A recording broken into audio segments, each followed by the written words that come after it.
యువతకిచ్చిన హామీలను అమలు చేయడంలో విఫలమైన కూటమి ప్రభుత్వ నిర్లక్ష్యాన్ని వ్యతిరేకిస్తూ సర్దార్ భగత్ సింగ్ స్ఫూర్తితో పోరాటం సాగిస్తామని ఏఐవైఎఫ్ రాష్ట్ర కార్యదర్శి యుగంధర్ స్పష్టం చేశారు.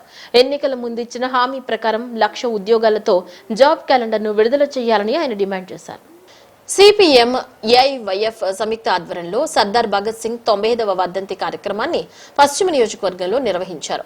చేపల మార్కెట్ వద్ద గల పార్టీ కార్యాలయంలో జరిగిన ఈ వేడుకల్లో ఏఐవైఎఫ్ రాష్ట్ర కార్యదర్శి యుగంధర్, ఏఐవైఎఫ్ మాజీ అధ్యక్షుడు, సిపిఎం నగర కమిటీ సభ్యుడు కొట్టు రమణారావు పాల్గొని భగత్ సింగ్ చిత్రపటానికి పూలమాలలు వేసి ఘనంగా నివాళులర్పించారు. ఈ సందర్భంగా వారు మాట్లాడుతూ భారతమాత దాస్య శృంఖలాల విముక్తి కోసం సర్దార్ భగత్ సింగ్ రాజుగురు సుఖదేవ్ బ్రిటిష్ వారికి వ్యతిరేకంగా పోరాడారని వివరించారు. భగత్ సింగ్ కు పిన్న వయసులోనే బ్రిటిష్ ప్రభుత్వం ఉరిశిక్ష విధించి క్షమాభిక్ష ప్రసాదించినా తిరస్కరించి ఉరికంబాన్ని ముద్దాడారని తెలిపారు. రాష్ట్రంలోని కూటమి ప్రభుత్వం యువతకిచ్చిన హామీలను అమలు చేయకపోవడాన్ని వ్యతిరేకిస్తూ భగత్ సింగ్ స్ఫూర్తితో యువతను సమీకరించి పోరాటాలు సాగిస్తామని వారు స్పష్టం చేశారు. 10,000 ఉద్యోగాలతో ప్రకటించిన జాబ్ క్యాలెండర్ను రద్దు చేసి ఇచ్చిన హామీ ప్రకారం 1,00,000 ఉద్యోగాల్లో జాబ్ క్యాలెండర్ను ప్రకటించాలని వారు డిమాండ్ చేశారు.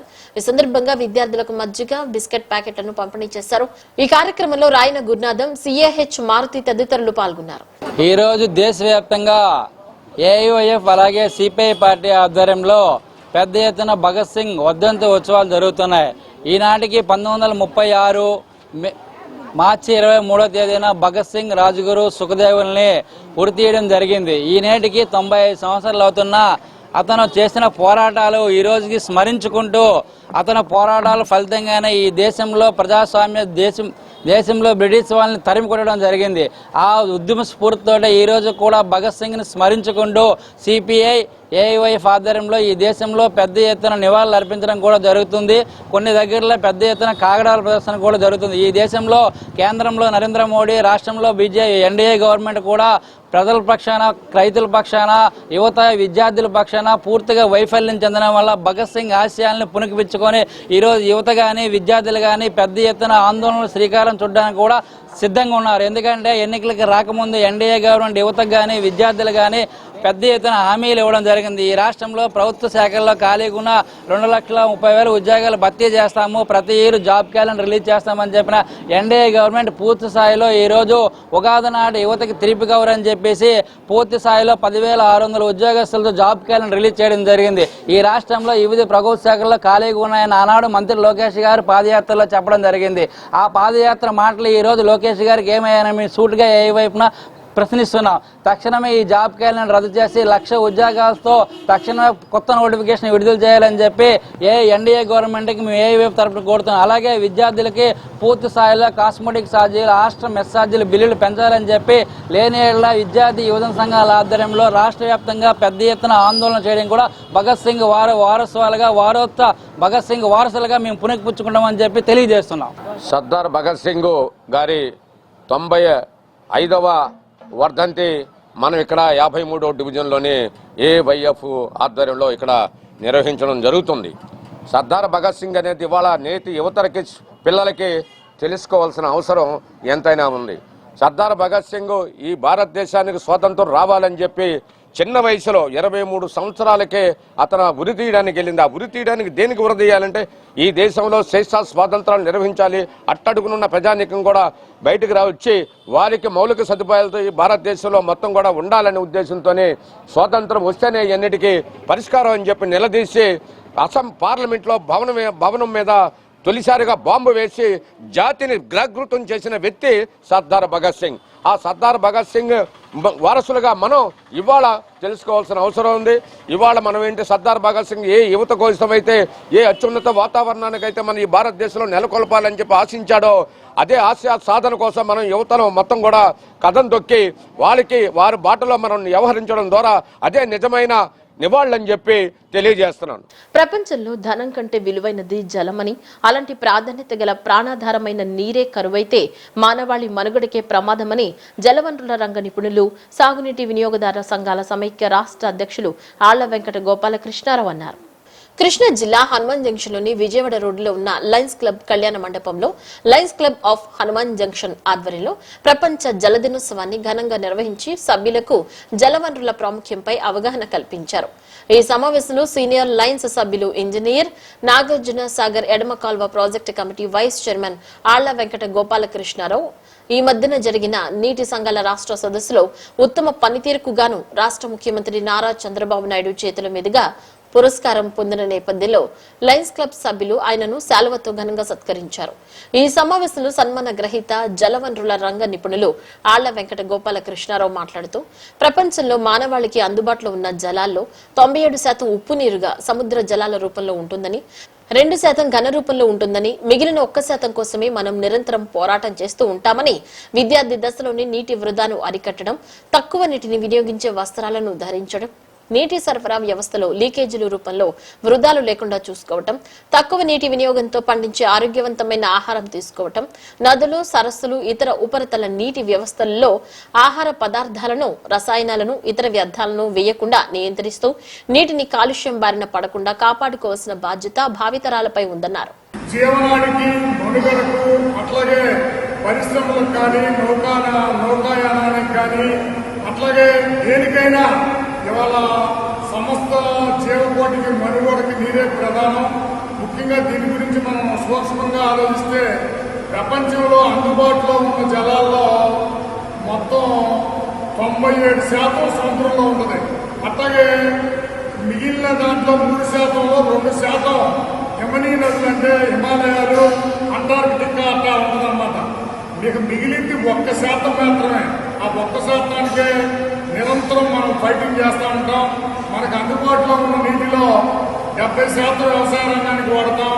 అట్లాగే మనం 22% పరిశ్రమలకు ఉపయోగించుకుంటూ ఉంటాం. 8% మాత్రమే డొమెస్టిక్ యూసేజ్ కంటే మానవాళి మనం ఉపయోగించుకుంటాం. ఒక సామాన్య మానవుడు ప్రాంతాలను బట్టి రోజుకి తన అవసరాలకి 50 లీటర్ల నుంచి 130 లీటర్ల వరకు నీరు వాడుతూ ఉన్నాం మనం. మనకి ముఖ్యంగా ఆలోచిస్తే 1 కిలో బియ్యం తయారు కావడానికి 3000 లీటర్ల నీరు కావాలి. 1 కిలో గోధుమలు తయారు కావడానికి 1000 లీటర్ల నీరు కావాలి. అట్లాగే 1 కిలో ఉప్పు తయారు కావాలంటే 40,000 లీటర్ల నీరు కావాలి. అట్లాగే మనం నిత్యం చూస్తూ ఉంటాం. మనం అందరం లయన్స్ క్లబ్ సభ్యులు కానీ, సమాజంలో ఉన్న వ్యక్తులు అన్ని టీఎంసీలు మనం గోదావరి నుంచి సముద్రానికి, మన బ్యారేజ్ నుంచి సముద్రానికి వెళ్ళిపోతుందని చూస్తూ ఉంటాం. దాని గురించి సూక్ష్మంగా మనం తెలుసుకుంటే మన టీఎంసీ అంటే ఏంటనేది ఒక సెకండ్కి 30 లీటర్ల నీటి పరిమాణం, అట్లాగే నిమిషానికి 1800 లీటర్ల నీటి పరిమాణం. అలాంటి నీరు 11,525 క్యూసెక్కుల నీరు ఒక గేటులో నుంచి 24 గంటలు బయటకు వస్తే ప్రాజెక్టులో దాన్ని టీఎంసీ కింద లెక్క కడతాం. 1 క్యూసెక్తో మన డెల్టా ప్రాంతంలో 90 ఎకరాలు సాగు చేస్తాం. అట్లాగే నాగార్జున సాగర్ లాంటి ప్రాంతంలో కూడా మనం 130 ఎకరాల దాకా సాగు చేస్తూ ఉంటాం. ముఖ్యంగా మనం ఏంటంటే మనం బ్యాంకులో డిపాజిట్ చేస్తేనే చెక్కుతో డ్రా చేసినట్టు మనం ఈ తరంలో వర్షం పడిన నీటిని ఆపి భూగర్భంలో నిల్వ చేస్తేనే భవిష్యత్ తరాలకు ఉపయోగం. దాన్ని ఆలోచించిన మన ప్రస్తుత ముఖ్యమంత్రి అంతకుముందు 14-19లో కానీ నీటి సంఘాల వ్యవస్థ వచ్చినప్పటి నుంచి కూడా గౌరవ ముఖ్యమంత్రి చంద్రబాబు నాయుడు నీరు ప్రగతి అనే ఒక కార్యక్రమాన్ని తీసుకొచ్చి చెరువులు పూడికితీత, చెక్ డ్యాముల నిర్మాణం, అట్లాగే పంట కుంటల నిర్మాణం చేసి భూగర్భ జలాలని రాష్ట్ర వ్యాప్తంగా కూడా పరిరక్షించడం జరిగింది. వేసవిలో త్రాగునీటి ఎద్దడి లేకుండా చెరువులు నింపడానికి జలవనరుల శాఖ అధికారులు సమాయత్తమయ్యారు. ఇప్పటి వరకు వేసవికి కేటాయించిన నీటి లెక్కలను పరిశీలించి ప్రాథమికంగా ఓ అంచనాకొచ్చారు. ఉమ్మడి కృష్ణా జిల్లాలోని చెరువులకు ఏ మేరకు నీరు అవసరమవుతుందో తెలియజేయాలని గ్రామీణ నీటిపారుదల శాఖకు జలవనరుల శాఖ అధికారులు లేఖ రాశారు. ఏ చెరువుకు ఎంత మొత్తంలో నీరు కేటాయించాలన్న దానిపై మండలాల వారీగా కేటాయింపుల లెక్కలు తీసుకుంటున్నారు.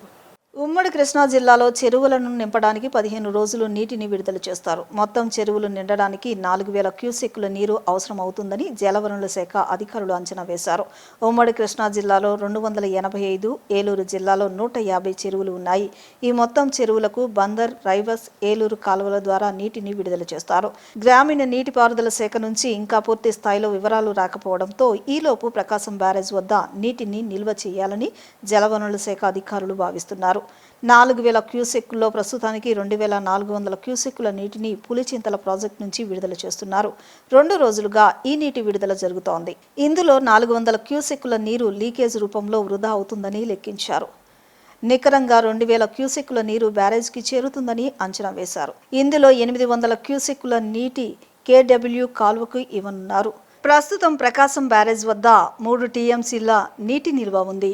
గ్రామీణ నీటిపారుదల శాఖ నుంచి త్వరలోనే నీరు లెక్కలు అందుతాయని భావిస్తున్నారు. ఆ తర్వాత పూర్తి స్థాయిలో నీరు విడుదలవుతుంది.